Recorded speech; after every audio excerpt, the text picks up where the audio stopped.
as part of the history of Alfa Romeo, which is a glorious history that spanned virtually every category of racing. Every car there has a story to tell. Wonderful thing I think about Alfa Romeos is just how enthusiasm for the marque brings people together. The highlight of the Festival of Speed this year, for me as an Alfa Romeo enthusiast, quite naturally, is the fact that we are celebrating the centenary of Alfa Romeo. And as part of that, there's the UK launch of the new Alfa Romeo Giulietta. There's one just over there behind me. Alfa Romeo have been supporters of the Festival of Speed since the start, right back in the early 90s, and every year they've brought along a selection of cars from their historic museum in Arese in Milan. But to celebrate the centenary, they've brought along even more cars than ever this year, and there are some cars that have rarely, if ever, left Italy. So it's an opportunity for enthusiasts to see cars they probably would never have seen before and may never see again. And amongst those I can think of the 164 Pro car, which is in the paddock over there. It looks like an ordinary road-going 164.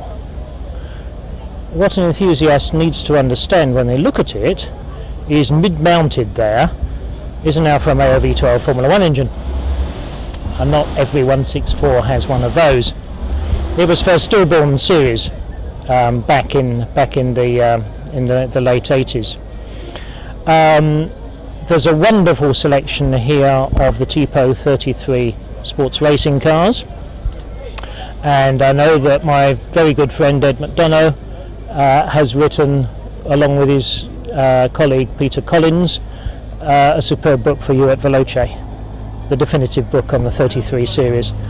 So anyone here who comes to have a look at those 33s needs to buy that book as well, to really understand and appreciate what they're looking at.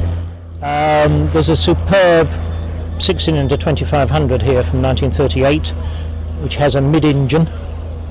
That's on display in the paddock. I've never seen that before.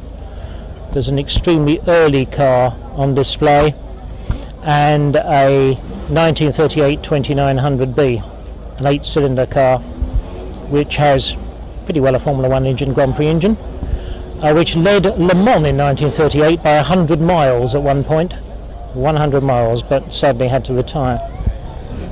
Every car there has a story to tell. It's part of the history of Alfa Romeo, which is a glorious history that spanned virtually every category of racing. And I guess what's unfortunate is that their involvement in motor racing in the more recent times with with Formula 1 in 1980 was perhaps the least successful part of their enterprise.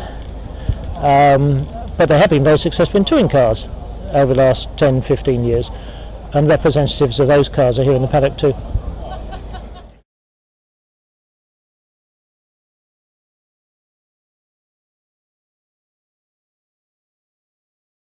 For Veloce, I've done two little books for you in the Essential Buyer's Guide series.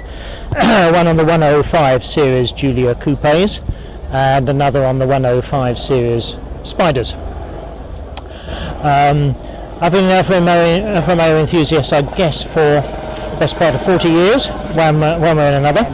I did own 3 at one time. I currently have just the one, but I've owned that since 1986.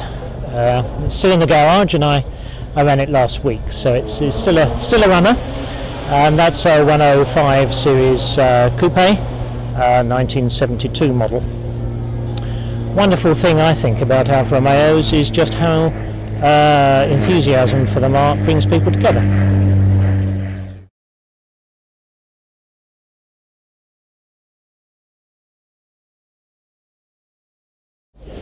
Well, if one were going to look for a 105 series car, either the coupe or the Spider, or for that matter any car, and this is where your Essential Buyer's car series is so important, is that you actually need to have a structured approach to looking at the car and checking it out. It's quite easy to get carried away and let the heart rule the head. So within those, all the buyer's guides, not just mine, within those is a checklist with the ability to mark each individual point and to assess by a points tally whether that car you're looking at is a good buy.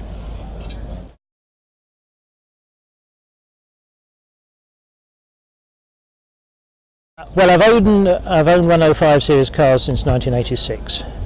I ran the Giulia Super for 12 years or more, apart from the 105 series coupe, and I've been involved with the Alfa Romeo Owners Club for nearly 30 years now, in various shapes and forms. Whilst I might not be an authority on every single nut and bolt, I think I have some